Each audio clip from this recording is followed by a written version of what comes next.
Good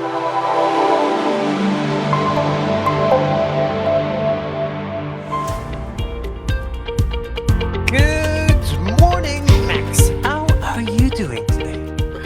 I'm doing fantastic. How is Paris and how is Julien?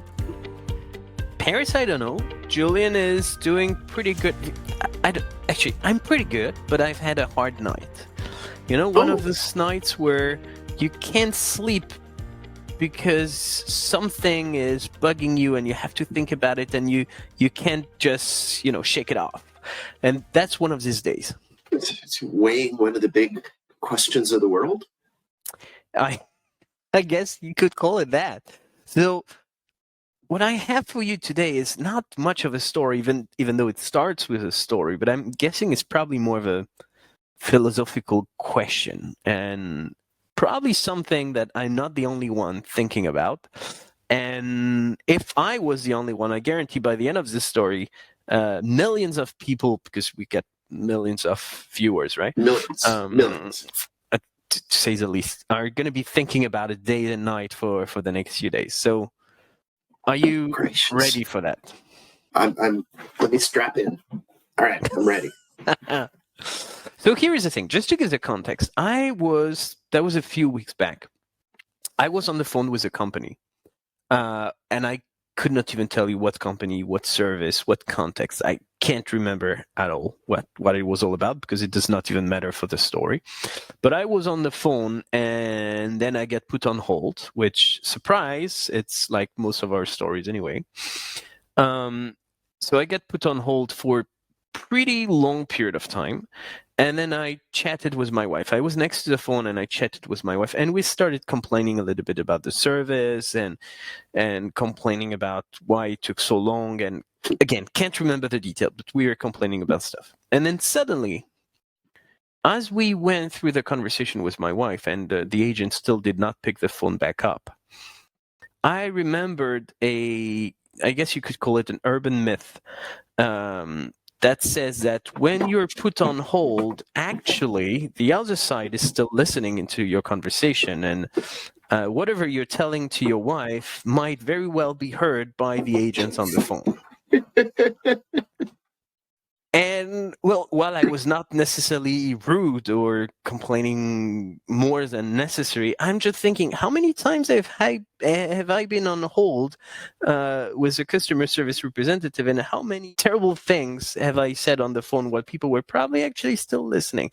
So you, as a both technical expert of contact center and a CX veteran, maybe you can unfold some of the truth behind that story. Is that true? Are agents actually listening when they put you on hold? Well, here's why that makes no sense to me, which is if you had an agent available to listen to you, why would you have that agent lurking and listening to you instead of answering the call and actually solving whatever problem it is you have?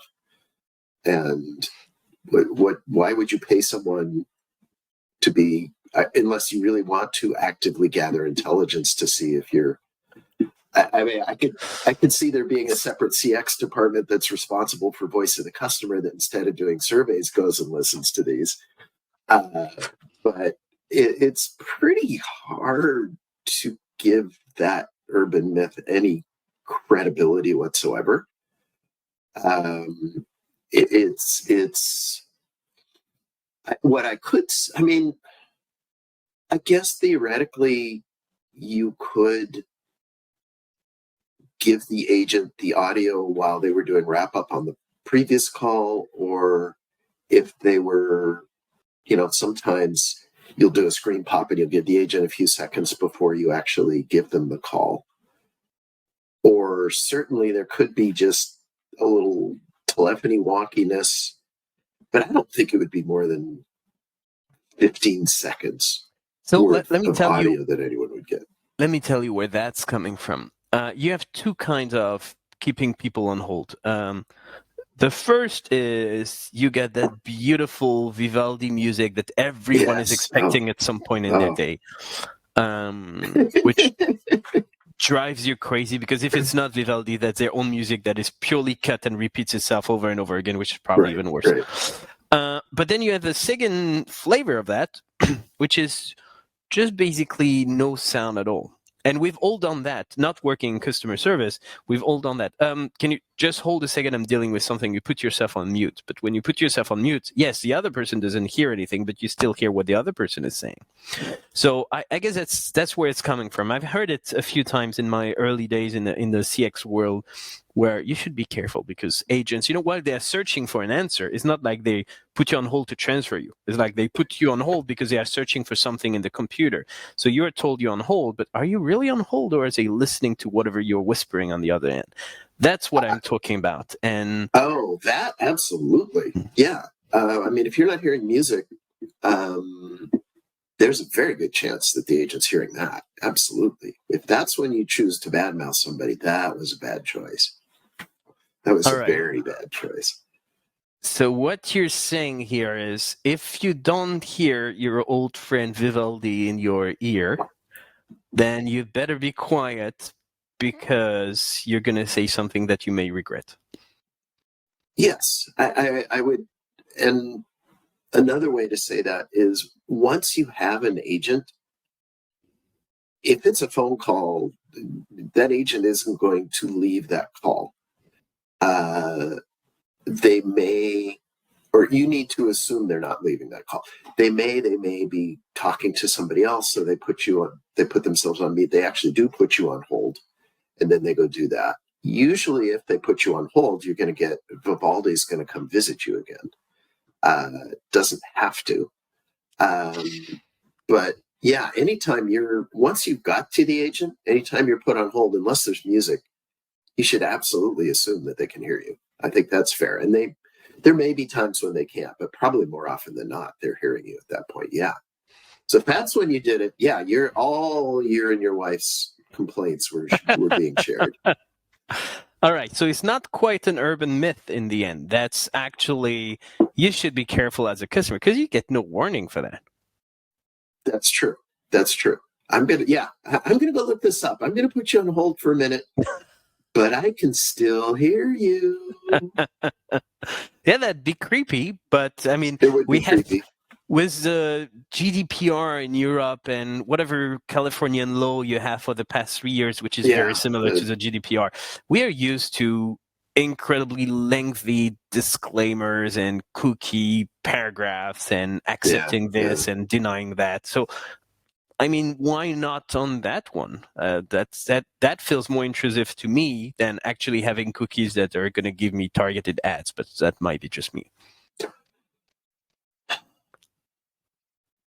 Yeah, it's an interesting thought. Maybe it's as simple as just saying, instead of saying I'm going to put you on hold, the agent should just say, I'm going to go on mute.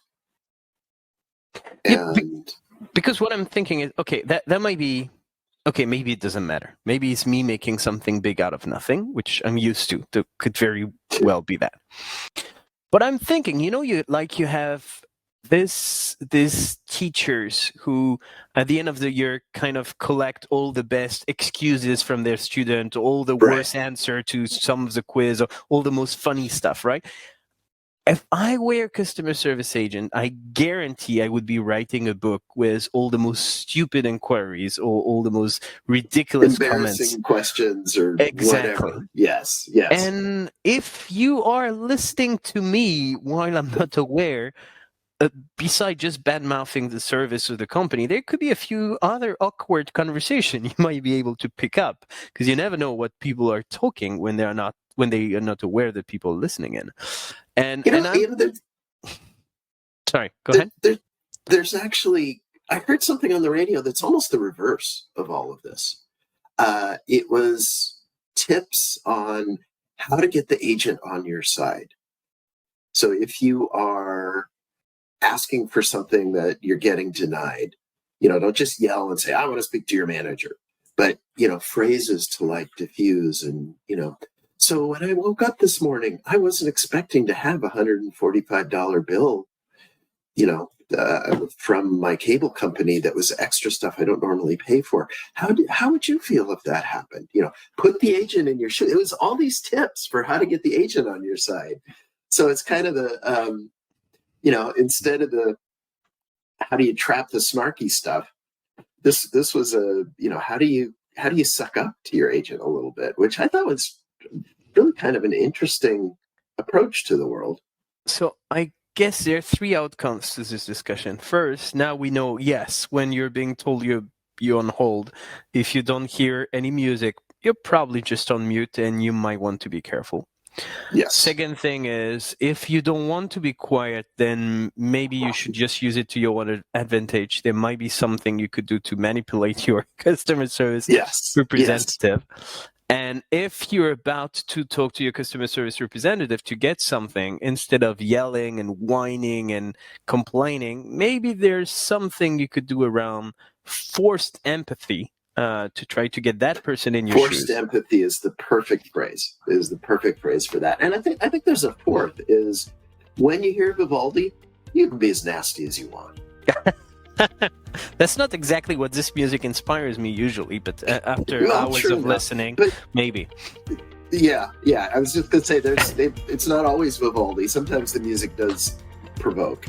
Exactly. Well, I believe I'm going to sleep much better tonight. Thank you so much for that. I'm glad to hear that. All right. Thanks, Julien. My pleasure. Talk to you next week, Max. Bye. All righty. Take care. Bye.